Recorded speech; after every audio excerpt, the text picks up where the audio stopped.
ভারতের ভিসা কার্যক্রম বন্ধ হওয়ার পর চিকিৎসার জন্য চীন এখন বাংলাদেশিদের জন্য প্রধান বিকল্প হিসেবে সামনে আসছে।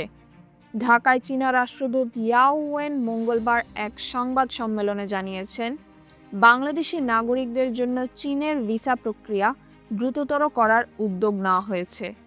জরুরি চিকিৎসার প্রয়োজনে চীনে যেতে ইচ্ছুকদের জন্য একদিনে ভিসা দেওয়ার ব্যবস্থাও করা হচ্ছে।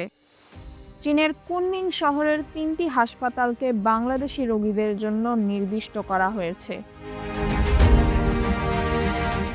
রাষ্ট্রদূত আরও জানান, 2024 সালের আগস্ট থেকে এখন পর্যন্ত চীন বাংলাদেশের বৃহত্তম বিদেশি বিনিয়োগকারী। এ সময় 13টি চীনা প্রতিষ্ঠান বাংলাদেশে বিনিয়োগের জন্য চুক্তি স্বাক্ষর করেছে। এছাড়াও বাংলাদেশি শিক্ষার্থীদের জন্য আরও বৃত্তির সুযোগ তৈরি করার পরিকল্পনা হচ্ছে। এমনকি চীন বাংলাদেশ থেকে আম, কাঁঠাল ও ফুল আমদানি করবে বলে আশ্বাস দিয়েছে।